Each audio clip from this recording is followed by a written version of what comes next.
الحمد لله رب العالمين والصلاة والسلام على أشرف الأنبياء والمرسلين وعلى آله وأصحابه ومن سار على نهجه واتبع على شريعته ودعا إلى ملته إلى يوم الدين. أما بعد، أيها الإخوة أعزني الله وإياكم جميعا. Alhamdulillah, kembali lagi kita diberikan kesehatan, kesempatan oleh Allah Subhanahu wa taala untuk senantiasa bermajlis ilmu, dan kita memohon kepada Allah Subhanahu wa taala agar senantiasa mengaruniakan kepada kita ilmu yang bermanfaat. Ikhwan yang dirahmati oleh Allah Subhanahu wa taala, hadir di majlis ilmu memiliki keutamaan yang sangat besar. Di antara yang harus kita jaga dari dalam diri kita, ikhwan dirahmati oleh Allah Subhanahu wa taala, adalah kerasnya hati. Dan kerasnya hati ini, salah satu solusinya adalah kita sering-sering mendengarkan nasihat, saling menasihati satu dengan yang lainnya. Dan salah satu tempat yang paling utama untuk kita saling nasihat menasihati adalah majelis ilmu. Karena di antara tanda-tanda kesengsaraan, sebagaimana dijelaskan oleh Al-Imam Fudail bin Iyad rahimahullahu ta'ala, khamsatun min alamati syaqawah, kata beliau rahimahullahu ta'ala, ada 5 tanda-tanda keburukan, tanda-tanda akhir yang buruk bagi seorang hamba. Yang pertama adalah qaswatul qalb, hati yang keras. Hati yang keras. Karena sulit menerima nasihat. Kemudian yang kedua adalah jumudul ain, mata yang sudah kering, tidak lagi pernah menangis karena takut kepada Allah, tidak lagi pernah menangis karena berharap kepada Allah Subhanahu wa taala. Wa qillatul hayat, sedikitnya rasa malu kepada Allah Subhanahu wa taala. Ini pengaruhnya juga besar terhadap majelis ilmu. Di majelis ilmu diingatkan kepada kita untuk taat kepada Allah, taat terhadap perintah yang Allah Subhanahu wa taala perintahkan kepada kita untuk kita kerjakan, larangan Allah Subhanahu wa taala untuk kita tinggalkan. Qillatul hayat di sini yang dimaksud sedikitnya rasa malu kepada Allah, tidak lagi merasa bersalah ketika bermaksiat kepada Allah Subhanahu wa taala. Tidak lagi merasa bersalah ketika meninggalkan kewajiban-kewajiban kepada Allah Subhanahu wa taala. Yang keempat, warraghbatu fid dunya, kecintaan yang berlebihan terhadap dunia. Kecintaan yang berlebihan terhadap dunia. Sehari-harinya diliputi oleh perkara-perkara dunia. Jarang mendengarkan, jarang dinasihatkan kepadanya, mendengarkan nasihat berkenaan dengan kehidupan akhiratnya. Padahal kehidupan dunia ini sangatlah fana, sangatlah sebentar. Yang semestinya kita perjuangkan pada kehidupan dunia kita adalah bagaimana kehidupan akhirat kita kelak. Kemudian yang kelima adalah watulul amal, panjang angan-angan. Cita-cita yang tidak dibarengi dengan usaha, yang tidak dibarengi dengan upaya. Semua bercita-cita untuk memasuki jannahnya Allah Subhanahu wa taala, tapi tidak terlihat dari upaya yang dilakukannya sebagai tanda-tanda penghuni surganya Allah Subhanahu wa taala. Tulul amal, angan-angan yang panjang. Semoga ikhwan dirahmati oleh Allah Subhanahu wa taala dengan wasilah belajar, menuntut ilmu, menjadikan kita, melemahkan hati-hati kita, menjadikan hati kita al-iqbalu alal haq, menerima kebenaran yang datangnya dari Allah Subhanahu wa taala, begitupun yang datangnya dari Nabiullah Muhammad sallallahu alaihi wasallam. Ikhwatal iman, a'azzani Allah wa iyyakum jami'an. Alhamdulillah, di pertemuan ini kita akan memasuki dalil yang pertama di bab Kitabut Tauhid. Namun perlu disampaikan terlebih dahulu ikhwan yang dirahmati oleh Allah Subhanahu wa taala, salah satu keistimewaannya Syekh Muhammad ibn Shalih Al-Utsaimin di dalam kitab-kitabnya, khususnya di Al-Qaulul Mufid ini, beliau selalu mendahului pembahasannya dengan dari segi pembahasan, dari segi bahasa, dari segi dilalatul alfaz. Bagaimana kita menarik kesimpulan hukum berdasarkan lafaz-lafaz dalil. Dan ini keistimewaan di antara keistimewaannya beliau, karena beliau selain seorang alim jalil dalam ilmu fikih, dalam ilmu tafsir, ilmu hadis, beliau juga salah seorang ahli bahasa. Ahli bahasa. Jadi tidak mengherankan ketika di kitab-kitabnya sebelum menjelaskan tentang faidah-faidah dari dalil yang dibawakan, beliau menjelaskan dulu dari segi bahasanya. Dari segi bahasanya. Dan tentunya ikhwan yang dirahmati oleh Allah Subhanahu wa taala, untuk memahami dengan baik dan benar secara terperinci, di antaranya Al-Qaulul Mufid ini perlu memiliki dasar bahasa yang kuat. Bahasa Arab tentunya ya. Perlu memiliki dasar bahasa yang kuat. Makanya ikhwan dirahmati oleh Allah Subhanahu wa taala, ketika kita membahas tentang bagaimana beliau menyampaikan dari segi tata bahasanya, maka insya Allah kita tidak akan berlama-lama di sana, karena kalau dasar bahasa Arab kita tidak kuat, ini mau dijelaskan seperti apapun, maka akan sulit untuk dipahami. Akan sulit untuk dipahami. Maka kita akan lebih berfokus dari faidah-faidah, dari dalil-dalil yang beliau jelaskan. Ya, ada contohnya misalnya ketika beliau menjelaskan tentang al-am wal khas, umum khusus, al-mutlaq al-muqayyad, kemudian al-istithna, dan istilah-istilah yang lainnya. Nah, kalau kita mau fokus membahas hal tersebut, kita harus dasari dulu dengan bahasa Arab. Nah, namun karena tempatnya tidak mengizinkan kita untuk terlalu berlama-lama membahas tentang dari segi bahasanya, maka insya Allah kita hanya akan menyebutkan istilahnya, kemudian apa faidah dari istilah tersebut yang bisa kita dapatkan. Ikhwan dirahmati oleh Allah Subhanahu wa taala, Asy-Syaikh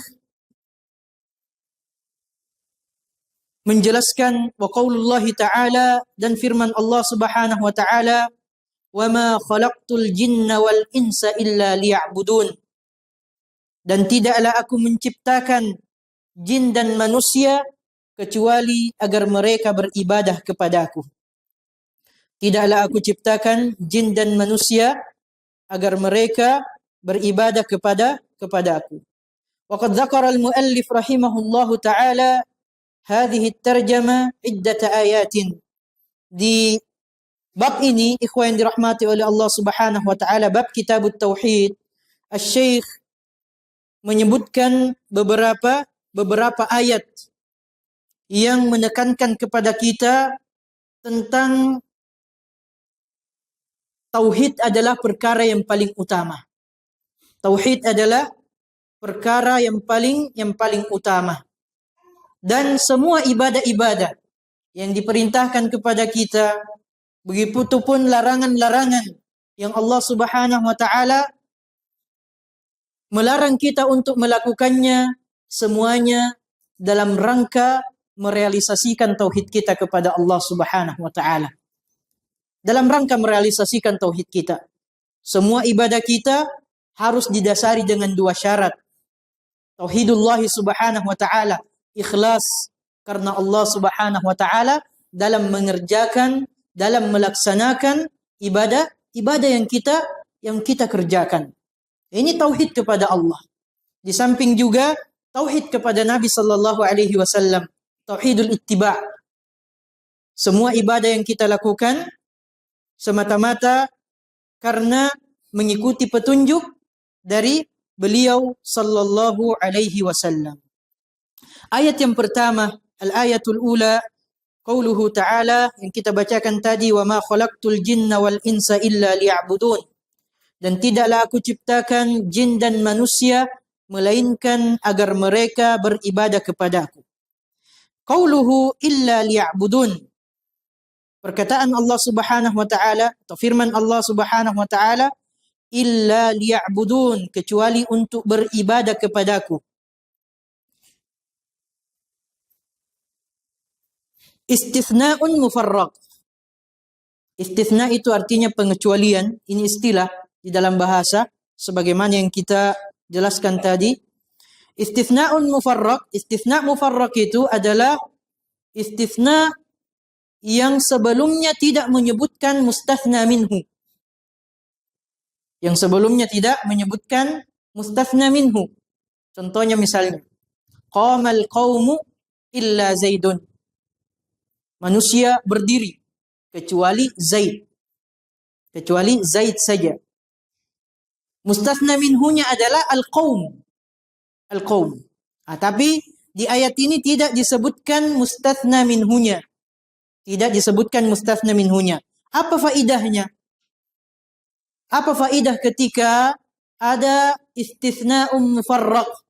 Artinya ikhwan dirahmati oleh Allah Subhanahu wa taala, ketika yang disebutkan di situ adalah tujuan, maka tidak ada tujuan yang lain selain tujuan tersebut. Tidak ada tujuan yang lain selain tujuan tersebut. Makanya di sini disebutkan min a'ammil ahwal, dari kondisi yang umum kemudian dikecualikan. Artinya hanya itu saja. Hanya itu saja. Makanya di sini disebutkan ai ma khalaqtul jinna wal insa li ayyi syai'in illa lil ibadah. Tidak aku ciptakan jin dan manusia untuk apapun, untuk tujuan apapun itu. Hanya satu tujuannya. Hanya satu tujuannya saja, yaitu beribadah kepada Allah Subhanahu wa taala. Ini makna dari istithna'un mufarraq min a'ammil ahwal. Jadi tidak ada tujuan yang lain berdasarkan ayat yang mulia ini dalam penciptaan jin dan manusia kecuali hanya untuk beribadah kepada Allah Subhanahu wa taala. Namun ibadah harus dipahami dengan benar, jangan dipahami dengan pemahaman yang sempit. Kemudian ikhwan dirahmati oleh Allah Subhanahu wa taala, al-lam, huruf lam fi qawlihi illa liya'budun, illa liya'budun lit-ta'lil. Illa liya'budun di situ adalah menyebutkan tentang illah atau menyebutkan tentang sebab.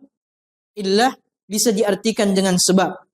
Wa hadha at-ta'lilu li bayanil hikmati minal khalq. Illah sebabnya adalah menjelaskan tentang hikmah dari penciptaan. Hikmah dari penciptaan. Ada tujuan dari penciptaan manusia, dari penciptaan jin dan manusia. Ada tujuan. Dan tujuan itu harus diupayakan. Harus diupayakan. Harus diusahakan untuk sampai kepada tujuan tersebut. Makanya di sini wa hadza at-ta'lilu li bayanil hikmati minal khalq wa laysa at-ta'lila al-mulazim lil ma'mul. Bukan illah yang lazim ada pada ma'lulnya. Ma'lul di sini kita dan jin. Karena yang Allah ciptakan, yang Allah sebutkan di dalam ayat yang mulia ini adalah wa ma khalaqtul jinna wal ins. Ma'lulnya adalah manusia dan jin. Dan ta'lilnya, illahnya di sini bukan al-illa al-mulazimah. Artinya diciptakan dengan membawa sifat tersebut, tidak. Bukan itu yang disebutkan oleh Allah Subhanahu wa taala di sini. Karena kalau illahnya atau ta'lilnya al-mulazim lil ma'mul, maka semua jin, manusia yang diciptakan oleh Allah Subhanahu wa taala pasti beribadah semuanya kepada Allah. Pasti semuanya beribadah kepada Allah Subhanahu wa taala. Kenyataannya tidak. Ada yang beribadah kepada Allah dan ada juga yang tidak beribadah kepada Allah Subhanahu wa taala. Makanya di sini dijelaskan, idz law kana kadzalika lalazima ay yakuna al-khalqu kulluhum ibadan lillah.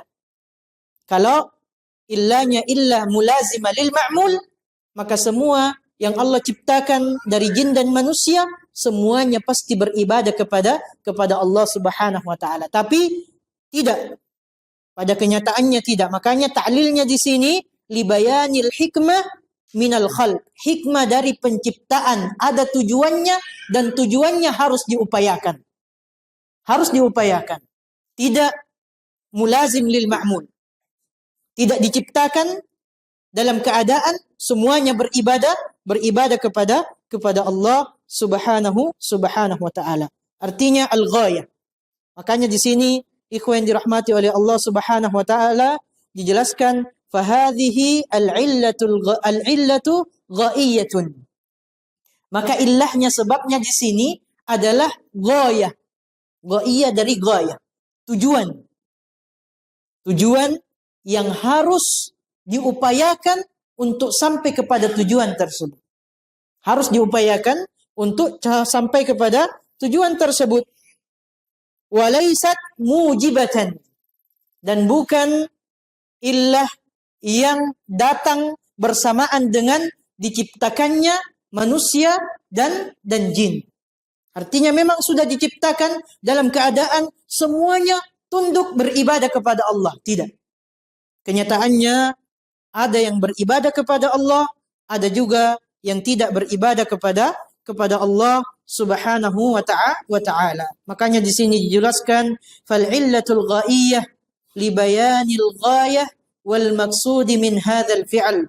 Illah al-ghaiyah yang merupakan tujuan adalah menjelaskan tentang tujuan dan maksud dari perbuatan tersebut. Tujuan dan maksud dari Allah Subhanahu wa ta'ala menciptakan jin dan manusia. Dan tujuan itu harus mereka upayakan. Harus mereka upayakan. Makanya di sini lakinnaha qad taqa'u wa qad la taqa'. Akan tetapi perbuatan tersebut kadang terjadi, kadang juga tidak terjadi.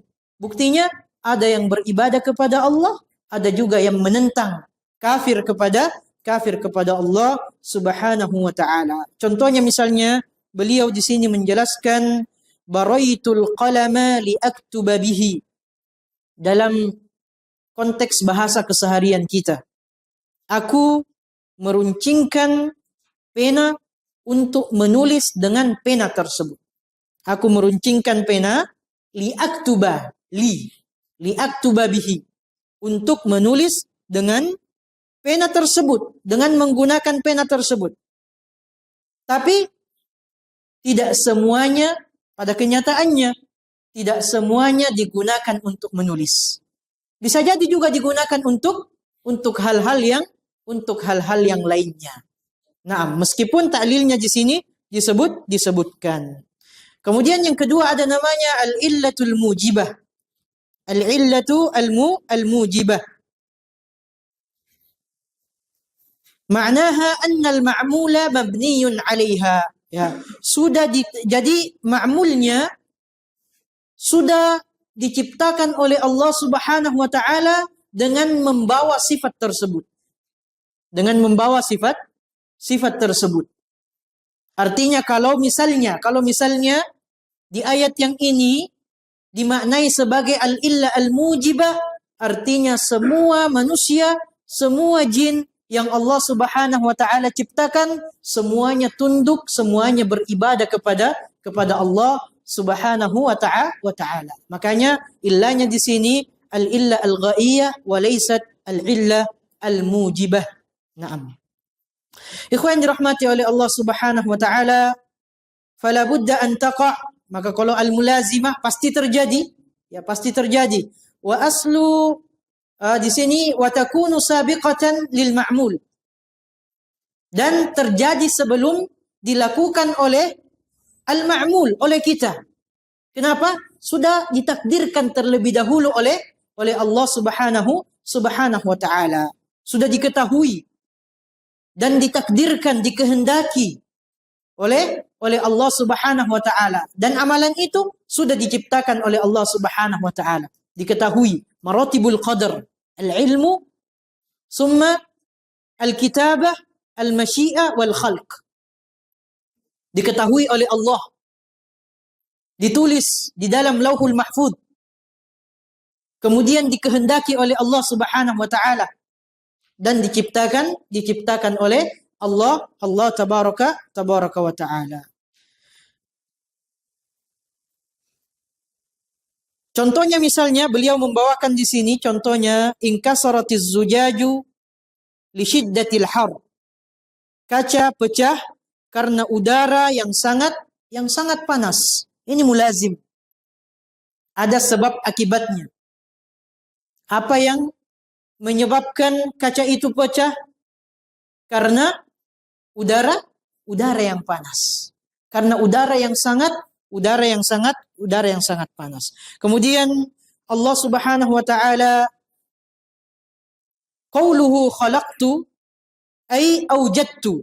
Firman-Nya Allah, khalaqtu, aku menciptakan. Maknanya adalah aku menjadikannya ada. Aujada yujadu. Menjadikannya ada. Dari yang tidak ada. Jadi kembali lagi kita harus memahami, ikhwan yang dirahmati oleh Allah Subhanahu wa taala, keyakinan kita tentang rububiyahnya Allah. Ketika al-khalqu disandarkan kepada Allah Subhanahu wa taala, itu artinya ijadun ba'da adam. Ijadun ba'da adam. Mengadakan sesuatu yang tidak ada sama sekali sebelumnya. Ketika al-khalqu disandarkan kepada Allah Subhanahu wa taala. Tidak sebagaimana maknanya al-khalqu ketika disandarkan kepada selain Allah tabaraka wa taala. Wa hadza al-ijad, dan pengadaan yang Allah Subhanahu wa taala sandarkan kepada dirinya di sini adalah masbukun bitaqdirin, didahului oleh takdirnya Allah Subhanahu wa taala. Didahului oleh takdirnya Allah tabaraka wa taala. Wa aslul khalqi at-taqdir, dan asal makna dari al-khalqu adalah at-taqdir. Naam. Sebagaimana kita pahami bersama ikhwah bahwa keyakinan kita terhadap takdirnya Allah Subhanahu wa taala, al-imanu bil qada'i wal qadar arba'u maratib. Ada 4 tingkatannya. Ada empat tingkatannya. Maratibul qadar. Yang pertama adalah al-ilmu. Al-ilmu. Allah Subhanahu wa taala mengetahui segala-galanya. Kemudian al-kitabah. Allah sudah menuliskannya di lauhul mahfuz. Di lauhul mahfuz. Kemudian al-masyiah. Allah menghendaki hal tersebut terjadi atau akan terjadi. Kemudian al-khalqu. Allah menciptakan hal tersebut. Apa yang akan kita lakukan, apa yang sudah kita lakukan, apa yang lagi kita lakukan, itu semuanya adalah ciptaannya Allah Subhanahu wa taala Allah sudah mengetahuinya, Allah sudah mencatatnya, Allah sudah menghendakinya, dan Allah sudah menciptakannya. Maratibu al-qadar. Kemudian ikhwan dirahmati oleh Allah Subhanahu wa taala, beliau menjelaskan wa aslul khalqi at-taqdir, sebagaimana dijelaskan oleh di dalam syair, wala anta tafri ma khalaqta wa ba'dun nasi yakhluqu thumma la yafri. Naam, sungguh kau berdusta dengan mengatakan telah menentukan sesuatu. Padahal di sini kalimatnya khalaq. Ya, wala anta tafri ma khalaqta. Tapi diartikan telah menentukan, telah mentakdirkan sesuatu. Wa ba'dun nasi yakhluqu thumma la yafri. Dan sementara sebagian manusia menentukan lalu ia tidak berdusta. Nah, jadi al-khalqu bisa bermakna at-taqdiru. Nah, bisa juga bermakna at-taqdiru. Karena salah satu maratibu at-taqdir al-qadar adalah al-khalq. Kemudian ikhwan dirahmati oleh Allah Subhanahu wa taala, al-jin dimaknai satu persatu ininya ya. Al-jin hum alamun ghaibiyun makhfiyun anna. Jin adalah alamun ghaibi, makhluk gaib yang tidak bisa dilihat oleh manusia, yang tidak nampak oleh matanya manusia. Makhfiyun anna. Walihada ja'atil maddah minal jim wan nun. Karenanya hurufnya tersusun dari jim dan nun. Semua yang tersusun dari kata-kata bahasa Arab yang tersusun dari jim dan nun itu maknanya adalah al-makhfi au as-satr. Yang tersembunyi atau yang terhalangi. Contohnya di sini dibawakan ikhwan yang dirahmati oleh Allah Subhanahu wa taala. Jannatun. Jannatun. Jannah. Tersembunyi. Kita di dunia tidak bisa melihat surganya Allah Subhanahu wa taala. Padahal surganya Allah sudah ada. Ahlus sunnah wal jamaah harus meyakini bahwa surga dan neraka sudah ada. Sudah diciptakan oleh Allah Subhanahu wa taala. Namun tidak bisa kita lihat. Jinnah sama juga. Jinnatun, jin adalah makhluk gaib yang tidak bisa dilihat oleh manusia. Junnatun as-satr. Junnah artinya adalah yang dipakai pada saat peperangan. Apa namanya?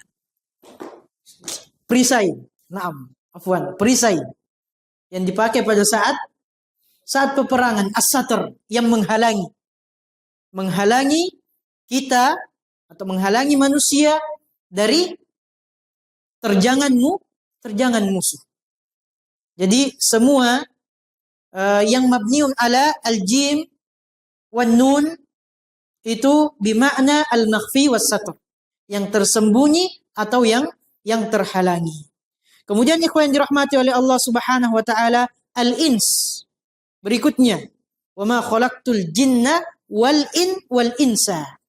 Thummu bidzalika, dinamakan sebagai al-ins, manusia dinamakan sebagai al-ins li'annahum la ya'ishuna biduni inas. Karena manusia itu adalah makhluk sosial. Tidak bisa hidup sendiri. Tidak bisa hidup tanpa manusia yang lainnya. Fahum ya'nasu ba'duhum bi ba'din. Saling membutuhkan antara satu dengan yang lainnya. Wa yataharraku ba'duhum ila ba'd, dan bergerak dari satu dengan ke yang lainnya, dari satu ke yang lainnya, saling membutuhkan.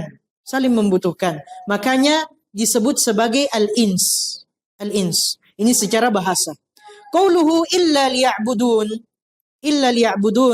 Ikhwan yang dirahmati oleh Allah Subhanahu wa taala, fussira illa liwahidun. Ditafsirkan oleh para sahabat, oleh para ulama, di antara tafsirnya setiap ada kalimat al-ibadah.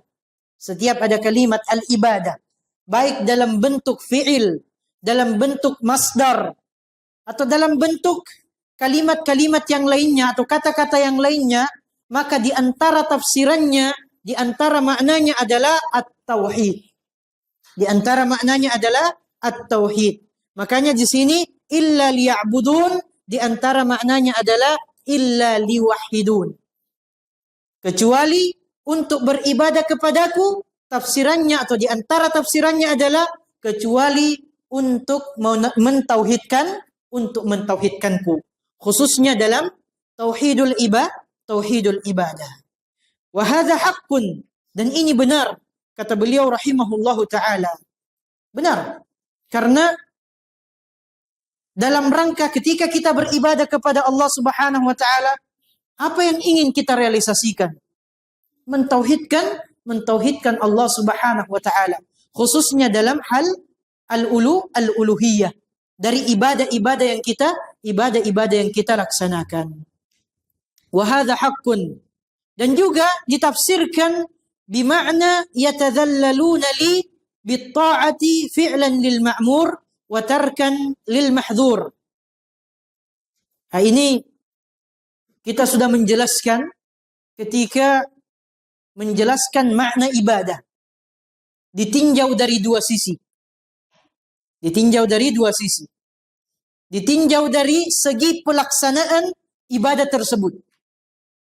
Segi pelaksanaan ibadah tersebut, salat misalnya, ketika kita melaksanakan salat yang diawali dengan takbir dan diakhiri dengan salam, itu adalah at-tadhallul lillah. Itu adalah bentuk merendahkan diri di hadapan Allah Subhanahu wa taala dengan cara mengerjakan apa yang Allah perintahkan, meninggalkan apa yang Allah Subhanahu wa taala larang. Jadi ibadah ditinjau dari segi pelaksanaannya, maka maknanya adalah at-tadhallul lillah. Ditinjau dari jenis-jenis ibadah, maka maknanya adalah sebagaimana yang dijelaskan oleh Syekhul Islam Ibn Taimiyah, ismun jami'un likulli ma yuhibbuhu Allah wa yarda minal aqwal wal af'al adh-dhahira wal batinah. Satu penamaan yang terkumpul di dalamnya segala yang Allah Subhanahu wa taala cintai, yang Allah Subhanahu wa taala ridhai, baik dari perbuatan ataupun dari ucapan, baik yang nampak ataupun yang tidak nampak.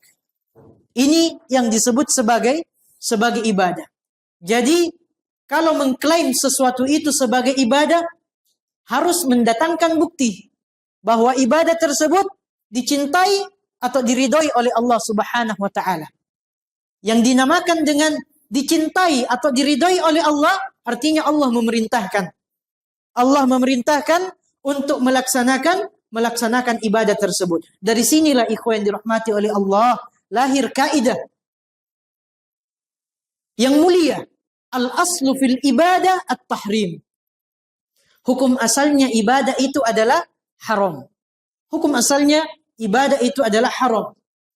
Hatta yadullu dalil ala tashri'iha, sampai datang dalil yang mensyariatkan ibadah tersebut. Sampai datang dalil yang mensyariatkan ibadah tersebut. Selain daripada ibadah, al-aslu fil asya' al-ibahah. Ya, hukum asalnya adalah mubah. Sampai ada dalil yang melarang perkara tersebut. Jadi, kalau ada orang yang kemudian mengatasnamakan suatu amalan sebagai ibadah, kemudian kita meminta kepadanya, mana datangkan dalilnya ini benar. Datangkan dalilnya. Kalau Anda mengklaim itu sebagai ibadah, harus ada dalilnya yang membuktikan bahwa itu dicintai atau itu diridhai oleh Allah Subhanahu wa taala. Jadi salah kalau ada yang mengklaim satu amalan sebagai ibadah, lalu kemudian mengatakan mana pelarangannya. Nah, ini salah. Mana dalil yang melarang pelaksanaan ibadah atau ritual tersebut. Contoh misalnya, perayaan Maulid. Ketika kita tanyakan kepada mereka, mana dalilnya yang menunjukkan bahwa perayaan Maulid tersebut dicintai dan diridhai oleh Allah Subhanahu wa taala. Mereka tidak akan mampu untuk mendatangkan dalilnya. Ataupun ketika mendatangkan dalil-dalil yang sifatnya umum. Yang tidak ada di antara para sahabat yang memahami dalil tersebut sebagaimana mereka memahaminya hari ini. Dan ada juga di antara mereka yang kemudian mengatakan kepada kita, mana dalil pelarangannya?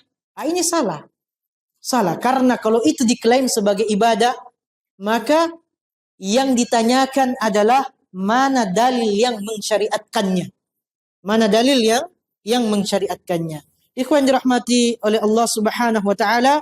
Naam, jadi di sini di antara maknanya juga selain illa liwahidun adalah at-tadhallul li, kecuali yatadhallaluna li, mereka diciptakan dalam rangka merendahkan diri kepada Allah Subhanahu wa taala. Bagaimana caranya? Bitta'ati fi'lan lil ma'mur, dengan mentaati Allah Subhanahu wa taala, melaksanakan apa yang diperintahkan, wa tarkan lil mahdhur, dan meninggalkan apa yang Allah Subhanahu wa taala larang. Wa min ta'atihi, dan di antara bentuk ketaatan kepada Allah. Jadi tidak pilih antara maknanya, digabungkan lebih utama. Di antara bentuk ketaatan, bahkan ini ketaatan yang paling utama kepada Allah Subhanahu wa taala, ayyuhidallah Subhanahu wa taala, adalah dengan mentauhidkan Allah tabaraka wa taala. Fahadhihi hiyal hikmah min khalqil jinni wal ins. Inilah hikmahnya. Inilah tujuannya diciptakan jin dan manusia. Walihada, maka daripada itu, karena Allah Subhanahu wa taala menciptakan kita, menciptakan jin dengan tujuan yang sudah Allah Subhanahu wa taala tentukan, maka Allah Subhanahu wa taala memberikan perangkat-perangkat kepada manusia yang dengan perangkat-perangkat tersebut manusia bisa merealisasikan tujuan tersebut. Makanya walihada a'tallahu al-bashar uqulan. Karenanya Allah Subhanahu wa taala memberikan kepada manusia akal. Diberikan kepada manusia akal. Kemudian wa arsala ilaihim rusulan, dan diutus kepada mereka utusan-utusan Allah Subhanahu wa taala. Rasul-rasul Allah Subhanahu wa taala. Wa anzala alaihim kutuban, diturunkan kepada mereka kitab-kitab dari Allah Subhanahu wa taala, pedoman bagi mereka untuk sampai kepada Allah Subhanahu wa taala dengan jalan yang benar.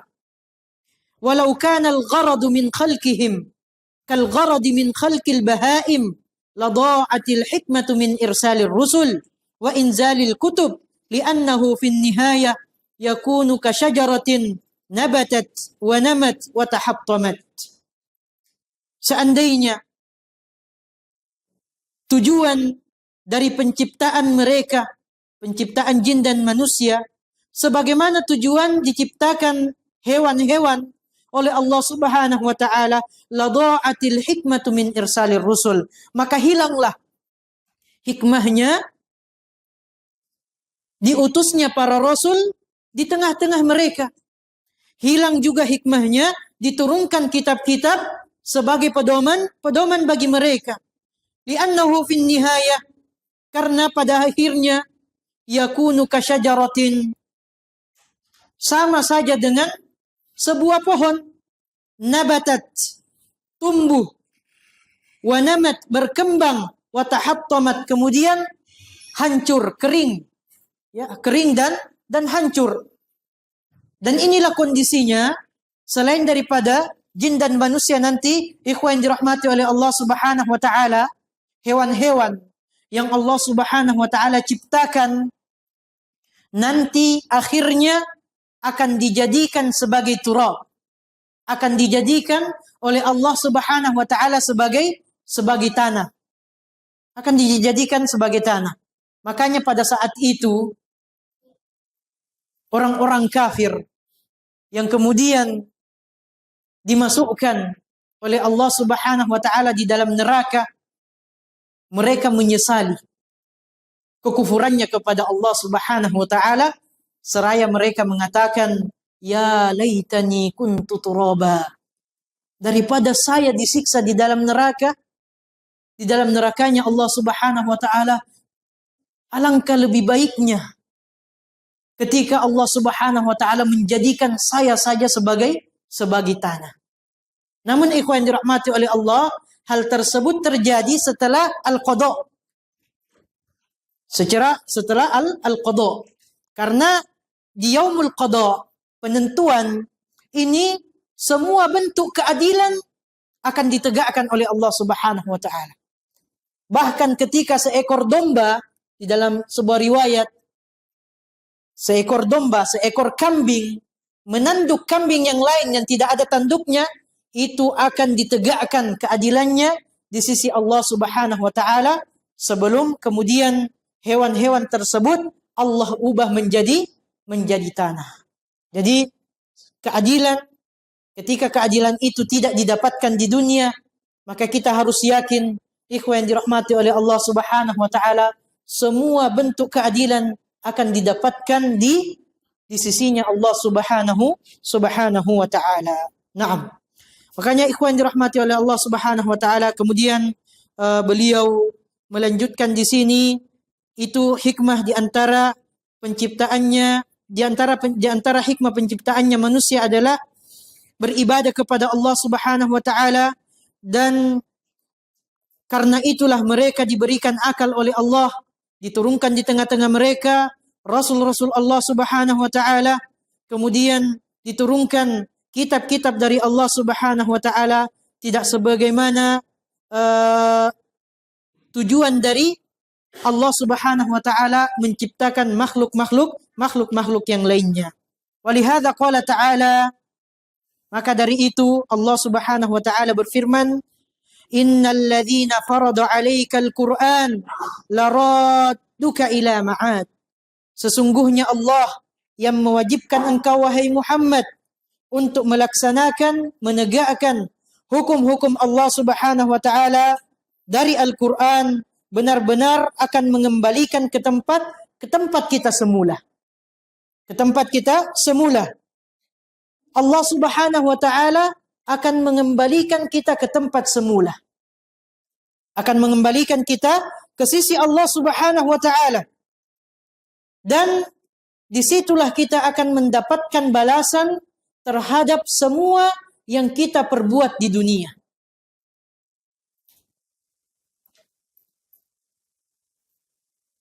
In khairan fa khairun. Ketika yang kita lakukan di dunia adalah kebaikan, maka insya Allah Allah Subhanahu wa taala akan membalasnya pula dengan kebaikan. Namun sebaliknya juga, wa in syarran fa syarrun.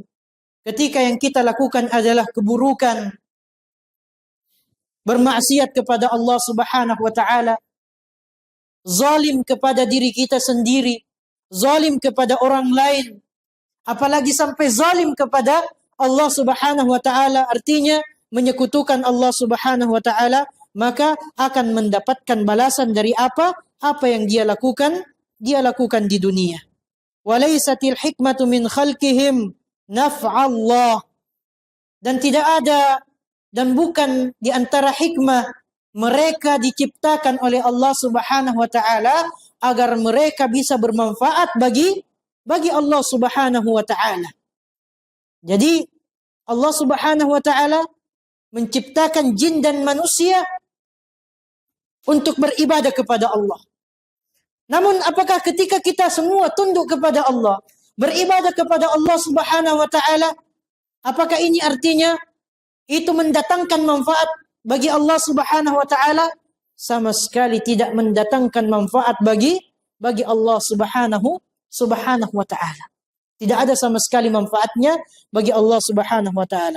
Makanya Allah Subhanahu wa taala berfirman di dalam surah Az-Zariyat, "Ma uridu minhum min rizqin wa ma uridu an yut'imun." Aku tidak menghendaki rezeki sedikit pun dari mereka, dan aku tidak menghendaki agar mereka memberi makan kepada Allah kepadaku, kata Allah Subhanahu wa taala. Tidak ada hajatnya yang kemudian kita bisa mengklaim itu bermanfaat bagi Allah Subhanahu wa taala dari penciptaan jin dan manusia dan diperintahkannya mereka untuk tunduk, untuk beribadah kepada Allah Subhanahu wa taala. Bahkan ikhwan yang dirahmati oleh Allah Subhanahu wa taala, seandainya pun semua manusia min awalihim ila akhirihim, dari awal diciptakan sampai akhir diciptakan, bermaksiat semuanya kepada Allah Subhanahu wa taala, maka kata Allah Subhanahu wa taala di dalam hadis qudsi, ma naqasa min indi syai'an. Itu sama sekali tidak mengurangi keagungannya Allah Subhanahu wa taala. Begitupun sebaliknya. Lau anna awwalakum wa akhirakum wa insakum wa jinnakum. Seandainya kalian semuanya dari awal diciptakan sampai akhir diciptakan, jin dan manusia, kanu ala afjari qalbi rajulin wahidin minkum. Semuanya bermaksiat kepada Allah Subhanahu wa taala, ma naqasa dzalika min indi syai'a, tidak mengurangi sedikit pun keagungannya Allah Subhanahu wa taala. Ya ibadi law anna awwalakum wa akhirakum, wahai hambaku, seandainya kalian semua dari awal penciptaan sampai akhir penciptaan, wa insakum wa jinnakum, bukan cuma manusia, jin dan manusia, kanu ala atqa qalbi rajulin wahidin minkum, semuanya bertakwa sebagaimana bertakwanya orang yang paling bertakwa. Semuanya bertakwa sebagaimana takwanya Nabiullah Muhammad sallallahu alaihi wasallam. Ma zada zalika fi mulki syai'a. Itu sama sekali tidak menambah apapun dari keagungan, dari kekuasaannya Allah Subhanahu wa taala. Tapi itu kembalinya kepada kita semua. Kembalinya kepada kita semua. Kalau itu baik, maka kita akan mendapatkan kebaikan. In ahsantum, ahsantum li anfusikum. Kalau kalian melakukan kebaikan, maka sungguh kalian melakukan kebaikan itu untuk diri kalian sendiri. Untuk diri kalian sendiri. Karena Allah Maha sempurna. Maha sempurna. Maksiat yang kita lakukan tidak akan memberikan mudarat kepada Allah. Ketaatan yang kita lakukan, ibadah yang kita lakukan, tidak akan menambah sedikit pun dari kemuliaan Allah Subhanahu wa taala. Karena Allah Maha mulia. Tidak ada kekurangannya sama sekali. Jadi kembalinya kepada kita semua ikhwan yang dirahmati oleh Allah Subhanahu wa taala. Insyaallah selanjutnya kita akan melanjutkan sedikit setelah melaksanakan salat Isya. Hadza wa sallallahu wa sallam wa baraka ala nabiyyina Muhammad wa ala alihi wa sahbihi wa sallama tasliman katsira. Wassalamu alaikum warahmatullahi wabarakatuh.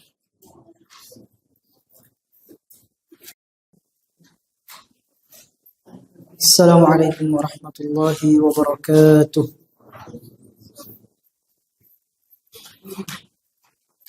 Alhamdulillah hamdan katsiran tayyiban barakan fihi kama yuhibbu rabbuna wa yardah. Asyhadu an la ilaha illallah wahdahu la syarika lahu wa asyhadu anna Muhammadan abduhu wa rasuluh. Allahumma salli wa sallim wa barik alaihi wa ala alihi wa ashabihi ajma'in, amma ba'du. Sedikit kita melanjutkan ikhwan dirahmati oleh Allah Subhanahu wa taala, terakhir berkenaan dengan tujuan penciptaan manusia, tujuan penciptaan jin dan manusia bukanlah untuk memberikan manfaat kepada Allah Subhanahu wa taala. Karena tidak ada yang bisa memberikan manfaat kepada Allah Subhanahu wa taala yang maha kuasa. Di antara dalilnya di sini ma uridu minhum min rizqi wa ma uridu an yut'imun. Aku tidak menghendaki rezeki sedikit pun dari mereka dan aku tidak menghendaki agar mereka memberi makan kepadaku. Dan banyak dalil-dalil yang lain yang menunjukkan bahwa taatnya manusia kepada Allah tidak menambahkan sedikit pun kemuliaannya Allah Subhanahu wa taala, dan ketika manusia bermaksiat kepada Allah Subhanahu wa taala itu juga tidak mengurangi sedikit pun keagungannya Allah Subhanahu wa taala. Namun ketaatan dan ketika kita berdurhaka kepada Allah Subhanahu wa taala itu kembali kepada kita semua. Kembali kepada kita masing-masing. Ya, ketika kita berbuat baik, maka insya Allah balasannya adalah kebaikan. Namun begitu pun sebaliknya, ketika kita melakukan insyarran fa syarrun, maka balasannya pun sama dengan apa yang kita lakukan. Adapun firman Allah Taala di sini ketika ayat ini dibacakan seakan-akan menunjukkan bahwa Allah Subhanahu wa taala butuh kepada hambanya. Man dzalladzi yuqridullaha qardan hasana fayudha'ifahu lahu ad'afan katsira wallahu yaqbitu wa yabsutu wa ilaihi turja'un. Barang siapa meminjami Allah dengan pinjaman yang baik.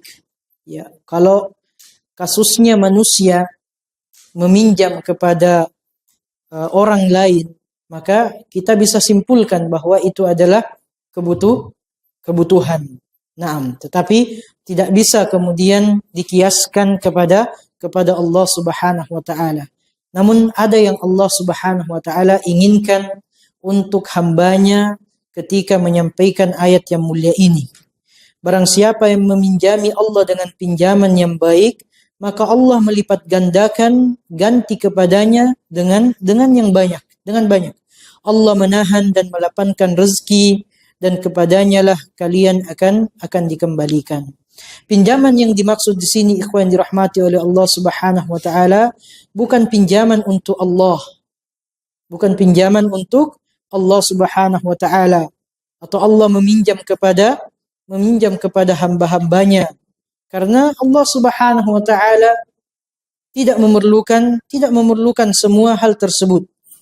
Tidak memerlukan, tetapi Allah tashbih, melakukan di sini adalah tashbih, menyerupakan supaya yang membaca ayat ini lebih paham. Ketika Allah Subhanahu wa taala yukhatibuhum bi ahwalihim, berbicara kepada manusia atau menjelaskan kepada manusia dengan kondisi yang terjadi di sekeliling mereka. Makanya menyerupakan perlakuannya terhadap hamba seperti pinjaman. Dalam hal apa? Karena pasti Allah akan memenuhinya. Ya, pasti Allah Subhanahu wa taala akan memenuhinya, akan membayarkannya. Ayat ini seakan menunjukkan keharusan Allah untuk memenuhi balasan orang yang beramal seperti orang yang berhutang harus membayar hutangnya. Jadi Allah menunjukkan di dalam ayat yang mulia ini sebagaimana orang yang berutang itu harus wajib untuk membayar utangnya, maka seperti itu pula Allah Subhanahu wa taala melazimkan kepada dirinya. Ketika hambanya melakukan kebaikan dengan dasar yang benar, maka wajib bagi Allah, dan kewajiban ini bukan kita yang memberikan hukum kepada Allah, tetapi Allah yang mewajibkan dirinya. Allah yang mewajibkan dirinya untuk membalas kebaikan tersebut dengan kebaikan yang berlipat ganda dari sisi Allah Subhanahu wa taala. Banyak dalil-dalil yang lain yang menunjukkan ikhwan dirahmati oleh Allah Subhanahu wa taala bahwa Allah membuat aturan untuk dirinya sendiri. Bukan manusia yang membuat aturan bagi Allah Subhanahu wa taala, tapi Allah sendiri. Di banyak dalil, di antara dalilnya misalnya Allah Subhanahu wa taala menafikan dirinya untuk berbuat zalim kepada hambanya. Ya ibadi, inni harramtu dzulma ala nafsi waja'altuhu bainakum muharrama fala tadzalamu. Wahai hambaku, sesungguhnya aku mengharamkan kezaliman atas diriku sendiri. Allah haramkan bagi diri Allah Subhanahu wa taala untuk melakukan kezaliman. Baru kemudian Allah memerintahkan, janganlah kalian berlaku zalim sesama kalian.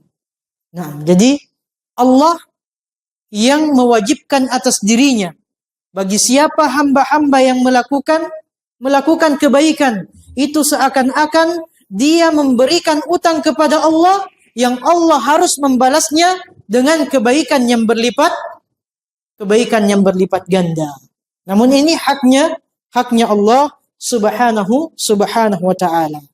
Kemudian sedikit lagi ikhwan yang dirahmati oleh Allah subhanahu wa ta'ala, dalil yang kedua yang dibawakan oleh Syekh Muhammad ibn Abdul Wahhab di dalam Kitabut Tauhid, bab yang pertama adalah walaqad ba'atsna fi kulli ummatir rasula an i'budullaha wajtanibut taghut. Dan sungguh kami telah mengutus seorang rasul untuk setiap umat. Apa wazifahnya mereka? Apa tujuan mereka diutus? Untuk menyerukan, mentauhidkan Allah Subhanahu wa taala dan meninggalkan segala bentuk peribadatan kepada selain Allah Subhanahu wa taala. An i'budullaha wajtanibut taghut. Ikhwan dirahmati oleh Allah Subhanahu wa taala, di sini dijelaskan walaqad huruf lam di situ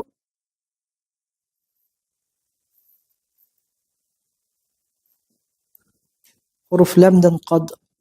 Nah, ikhwan dirahmati oleh Allah Subhanahu wa taala, mungkin agak sedikit kurang dari apa yang diterjemahkan. Ta'kid di dalam ayat yang mulia tersebut bukan 2, tetapi 3. Allah menekankan di kalimat walaqad dengan 3 penekanan. 3 penekanan. Kalau di sini kan dituliskan, kalau nggak salah ya,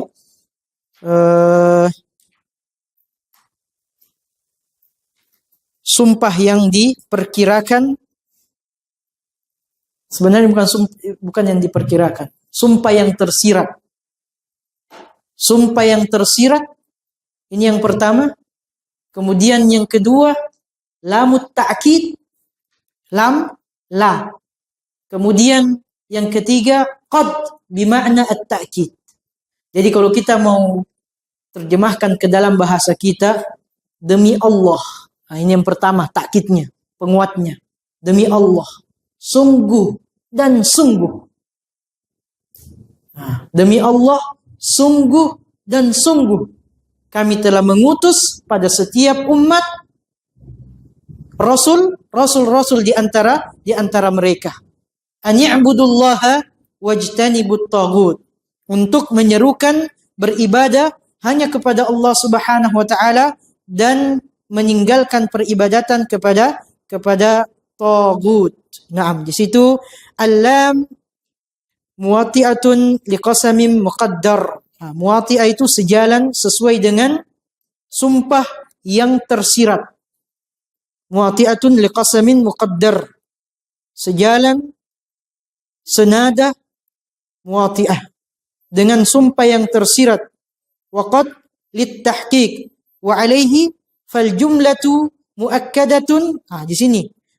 Maka jumlahnya, kalimatnya ditekankan pertama bil qasamil muqaddar, dengan sumpah yang tersirat. Kemudian wallam, yang kedua lamut ta'kid, penekanan. Kemudian yang ketiga waqad. Jadi kalau kita secara letterlock mengartikannya, demi Allah, sungguh dan sungguh kami telah mengutus pada setiap umat itu rasul-rasul di antara mereka untuk menyerukan beribadah kepada Allah dan meninggalkan peribadatan kepada Allah Subhanahu wa taala. Kemudian ba'athna akhrajna wa arsalna fi kulli ummatin. kami mengeluarkan dan kami mengutus pada setiap umat. Dan makna umat di sini at-ta'ifatu minan nas atau ta'ifatun minan nas. Sekelompok dari manusia. Karena kalimat ummah di dalam Al-Qur'an datang dengan 4 makna. Kalimat umat di dalam Al-Qur'an datang dengan 4 makna. Yang pertama at-ta'ifah, kelompok dari manusia. Sebagaimana ayat yang mulia ini, walaqad ba'atsna fi kulli ummatin ay fi kulli ta'ifatin. Pada setiap kelompok dari manusia telah diutus kepada mereka rasul, semuanya. Sejak dari zamannya Nabi Nuh alaihi salam sampai Nabiullah Muhammad sallallahu alaihi wasallam. Kemudian makna yang kedua, makna ummah di dalam Al-Qur'an yang kedua adalah al-imam. Imam, pemimpin kaum muslimin, pemimpin orang-orang yang mentauhidkan Allah Subhanahu wa taala. Wa minhu qauluhu ta'ala, inna Ibrahim kana ummatan qanitan lillah. Sesungguhnya Ibrahim ini satu orang. Namun disifati oleh Allah sebagai ummah. Artinya adalah imam. Imam yang senantiasa tunduk patuh kepada Allah Subhanahu wa ta'ala. Kemudian makna yang ketiga adalah al-millah, agama atau keyakinan. Wa minhu qauluhu ta'ala, inna wajadna aba'ana ala ummatin. Naam, sesungguhnya kami mendapati bapak-bapak kami, nenek-nenek moyang kami di atas satu agama. Berada di atas satu agama. Kemudian yang keempat datang juga di dalam Al-Qur'an, artinya ummah adalah az-zaman, waktu. Zaman atau waktu. Sebagaimana Allah Subhanahu wa taala berfirman, wadzakara ba'da ummatin. Dan teringat berkenaan dengan kisahnya Nabi Yusuf alaihi salam setelah beberapa waktu. Ba'da ummatin ay ba'da zamanin. Setelah beberapa waktu. Kemudian beliau menekankan fakullu ummatin, maka setiap umat dengan makna yang pertama. Ta'ifatum minan nas. Sekumpulan manusia. Setiap umat bu'itha fiha rasulun. Sudah diutus kepada mereka rasulnya Allah Subhanahu wa ta'ala. Min ahdi Nuhin ila ahdi nabiyyina Muhammadin sallallahu alaihi wasallam. Dari zamannya Nabi Nuh alaihi salam sampai ke zaman Nabiullah Muhammad sallallahu alaihi wasallam. Mal hikmatu min irsalir rusul? Apa hikmah? Apa tujuan Allah Subhanahu wa taala mengutus utusan-utusannya kepada manusia? Di antara tujuannya, ikhwan dirahmati oleh Allah Subhanahu wa taala, yang pertama adalah iqamatul hujjah, menegakkan hujjah. Menegakkan hujjah. Qala ta'ala rusulan mubasysyirin wa mundhirin li'alla yakuna lin-nasi 'ala Allah hujjatun ba'da ar-rusul. Rasul, utusan-utusan Allah Subhanahu wa taala, itu tugasnya pemberi berita gembira. Kemudian pemberi peringatan. Jadi ini perlu kita catat, tugasnya para rasul dan orang-orang yang mengambil warisan para rasul. Apa yang diwariskan oleh Rasulullah sallallahu alaihi wasallam? Ilmu. Jadi siapapun yang mengambil bagian dari warisannya Rasulullah sallallahu alaihi wasallam harus mengetahui hal ini. Jadi di dalam agama kita bukan cuma basyir saja. Takut memberikan peringatan kepada manusia karena takut dijauhi oleh manusia. Kita mengajak mereka, mengajak kepada agamanya Allah Subhanahu wa taala, bukan mengajak kepada pribadi kita. Jadi dai itu bukan berdakwah untuk meningkatkan pengikutnya, tidak. Makanya yang disampaikan basyir saja, yang menggembirakan saja. Jarang disampaikan tentang nadhir, bagaimana bahayanya kesyirikan, bentuk-bentuk kesyirikan yang terjadi di tengah-tengah masyarakat kita, bahkan mungkin di depan mata kita, itu kita harus sampaikan juga. Sebagaimana tauhid adalah perkara yang paling utama, perkara yang paling wajib, maka sebaliknya juga seperti itu. Syirik adalah perkara yang paling diharamkan oleh Allah Subhanahu wa taala. Sebagaimana wajib bagi kita untuk menyampaikan bagaimana mentauhidkan Allah Subhanahu wa taala, maka wajib bagi kita juga untuk menyampaikan haramnya menyekutukan Allah Subhanahu wa taala dengan berbagai macam kondisinya, berbagai macam modelnya, khususnya di hari kita saat ini. Ikhwan yang dirahmati oleh Allah Subhanahu wa taala. Banyak sekali. Hampir kalau kita lihat mungkin sekarang ikhwan yang dirahmati oleh Allah Subhanahu wa taala sudah jarang yang membuka SMS, tapi kalau membuka SMS yang ada di HP-nya banyak bentuk kesyirikan yang dikirimkan ke HP kita masing-masing atau nomor kita masing-masing.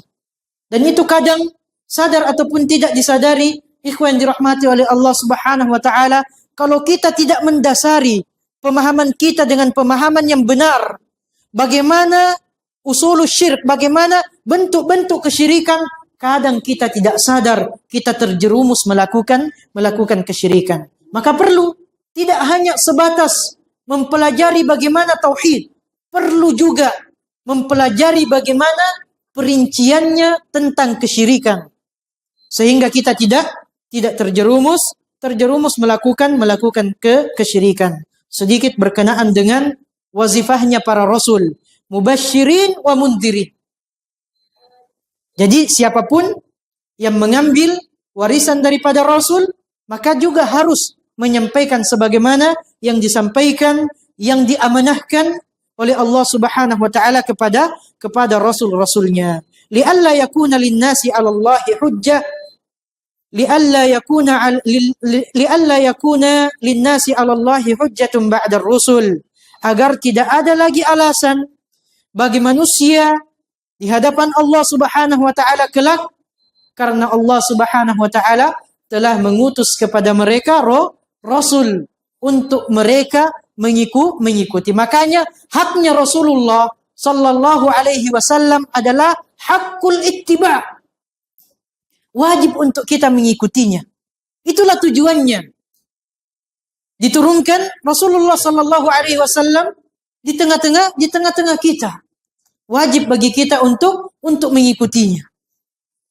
Karena kalau kita sudah mengikutinya dengan benar, dengan baik, inilah hujjah yang akan diterima oleh Allah.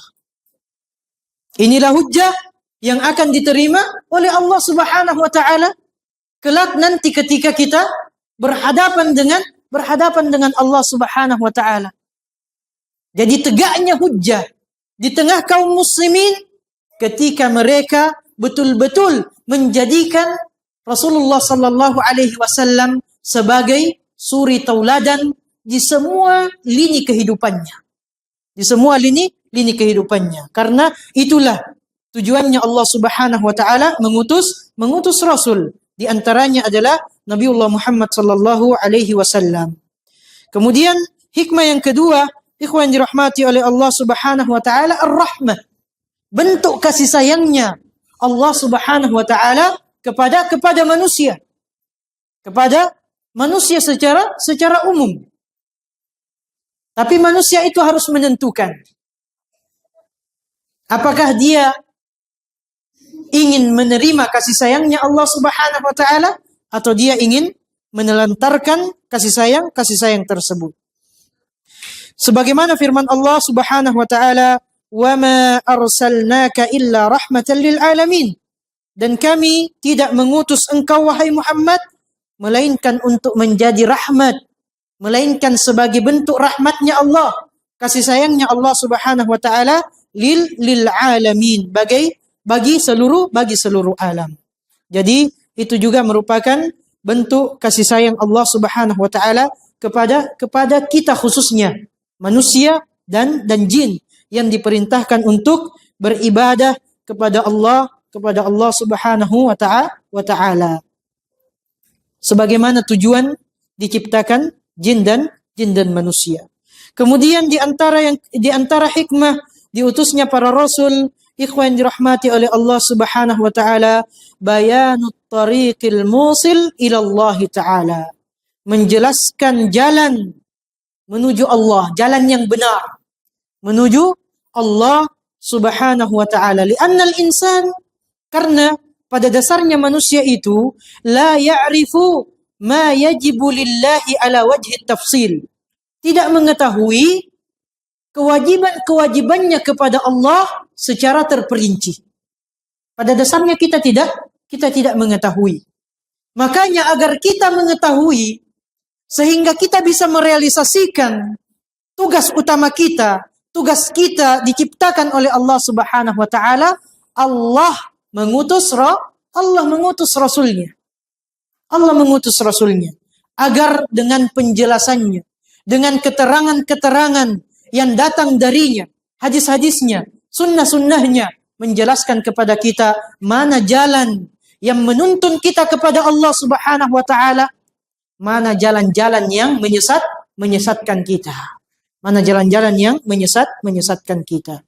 Itulah di antara hikmah diutusnya para rasul kepada manusia, kepada kita semua ikhwan dirahmati oleh Allah Subhanahu wa taala. Hikmah ini penting untuk kita ketahui sehingga kita mendudukkan posisinya utusan-utusan Allah Subhanahu wa taala dengan kedudukan yang sebenarnya.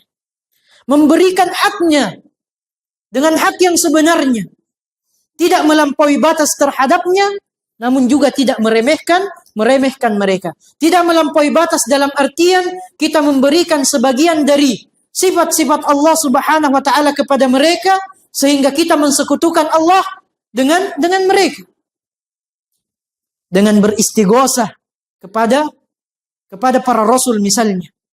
Dengan bertawassul, dengan tawassul yang syirik. Tawassul syirki atau tawassul bid'i kepada mereka.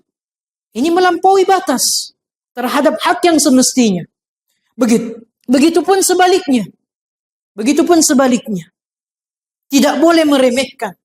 Ketika beliau menyampaikan perkara ini diperbolehkan, perkara ini haram, perkara ini mubah dan lain sebagainya, kita harus mendengarkan. Menjadi sebaik-baik pendengar. Mengamalkan apa yang beliau sampaikan.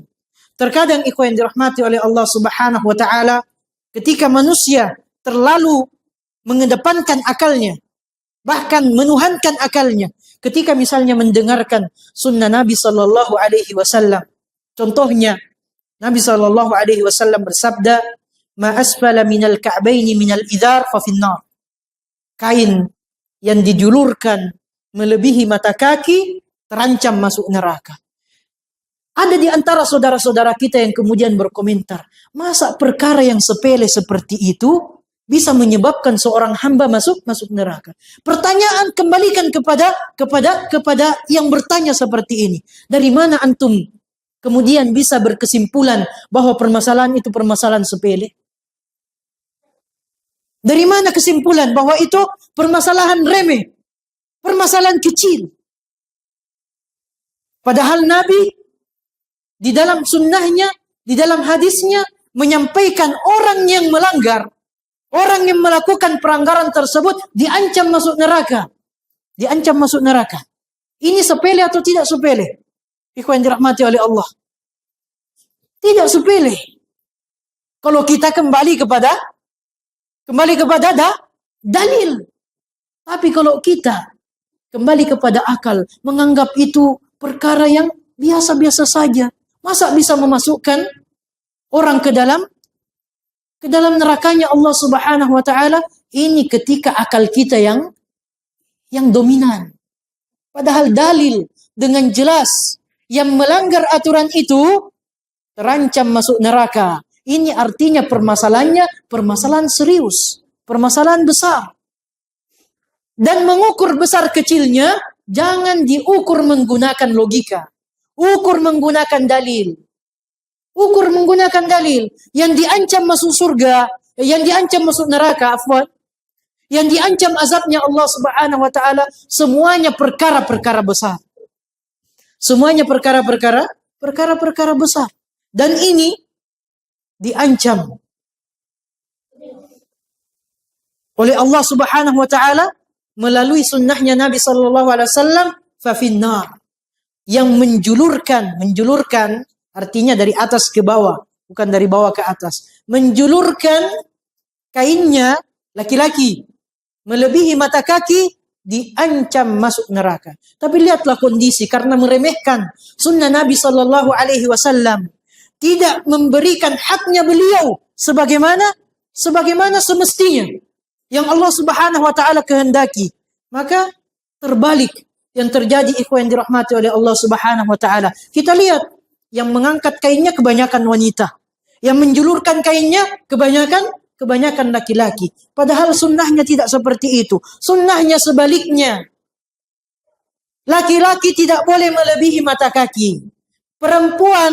Perempuan dianjurkan, diperintahkan di dalam sunnahnya Nabi sallallahu alaihi wasallam harus melebihi mata kakinya.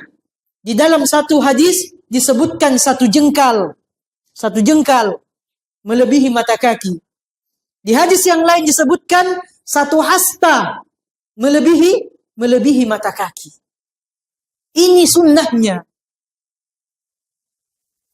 Ini sunnahnya Nabi sallallahu alaihi wasallam. Kalau kita berpihak kepada Nabi, kalau kita bersyahadat, asyhadu anna Muhammadan Rasulullah, laksanakan. Ta'atuhu fima amar. Mentaati beliau, apa yang beliau perintahkan. Tasdiquhu fima akhbar. Membenarkan apa yang beliau sampaikan. Wajtinabu ma anhu naha wa zajar. Meninggalkan apa yang beliau larang. Wa alla yu'badallah illa bima syara'. Allah tidak boleh diibadahi kecuali dengan syariat yang diajarkan oleh beliau sallallahu alaihi wasallam. Buktikan syahadat kita. Tempatkan Nabi sebagai panutan. Bukan sunnahnya ditimbang menggunakan akal kita. Akal kita penting, ikhwah. Penting, tetapi harus dibimbing oleh wahyu. Bukan wahyu yang dihukumi dibimbing oleh logika. Seperti inilah kita mendudukkan beliau sallallahu alaihi wasallam, mendudukkan sunnah-sunnah beliau untuk kita amalkan. Makanya ahlus sunnah wal jamaah disebut sebagai ahlus sunnah litamassukihi bis sunnah. Karena berpegang teguhnya terhadap sunnahnya Nabi sallallahu alaihi wasallam. Sebagaimana yang dipahami oleh generasi terbaik umat Islam. Jadi ikhwan yang dirahmati oleh Allah Subhanahu wa taala, hikmah diutusnya para rasul ini penting sekali untuk kita memahaminya bersama, sehingga kita betul-betul menempatkan utusan-utusan Allah Subhanahu wa taala alaihi wassalatu wassalam sebagaimana yang Allah Subhanahu wa taala inginkan, tidak berlebih-lebihan sehingga kita mengangkat mereka melebihi derajat yang semestinya, namun juga tidak meremehkan mereka sehingga sunnah-sunnahnya kita tinggalkan, kita timbang menggunakan timbangan kita masing-masing. Karena akal itu masing-masing kita punya akal. Masing-masing kita punya akal. Dan tidak masuk akal ketika akal itu tidak masuk logika, ketika akal itu dijadikan sebagai sandaran untuk berdalil. Karena kalau seperti itu, akalnya siapa yang akan kita gunakan? Otaknya siapa yang akan kita gunakan? Otaknya siapa? Saat ini mungkin ada yang paling berakal di antara semua manusia. Itu yang digunakan. Bisa jadi 10 tahun, 20 tahun, 100 tahun berikutnya ada yang lebih berakal lagi. Kita mau pindah lagi menggunakan standarnya yang terbaru. Makanya ikhwan dirahmati oleh Allah Subhanahu wa taala, menjaga kemurnian agama Islam bukan hanya sebatas kembali kepada Al-Quran, kembali kepada sunnah, karena semua kelompok juga mengklaim seperti itu. Tetapi kembali kepada Al-Quran, kembali kepada sunnah dengan manhaj yang benar, dengan metode beragama yang benar, yaitu sebagaimana yang dipahami oleh salafun salih. Yang paling utama di antara mereka adalah sahabat-sahabat Nabi sallallahu alaihi wasallam. Mungkin ini sedikit ikhwan yang dirahmati oleh Allah Subhanahu wa taala. Insyaallah kita akan lanjutkan pada pertemuan berikutnya, melanjutkan sedikit berkenaan dengan dalil yang kedua, kemudian masuk ke dalil berikutnya. Di bab yang pertama ini ada 7 dalil yang dibawakan oleh Syekh Muhammad ibn Abdul Wahhab rahimahullahu taala, yang menjelaskan kepada kita bahwa tauhid merupakan kewajiban yang paling utama. Kewajiban yang paling utama. Tidak ada kewajiban yang lebih utama dibandingkan mentauhidkan Allah Subhanahu wa taala. Insyaallah kita akan lanjutkan pada pertemuan-pertemuan berikutnya biiznillah taala. Hadza wa sallallahu wa sallama wa baraka ala nabiyyina Muhammad wa ala alihi wa sahbihi wa sallama tasliman katsira. Subhanakallahumma bihamdika asyhadu an la ilaha illa anta astaghfiruka wa atubu ilaik. Thumma assalamu alaikum warahmatullahi wabarakatuh.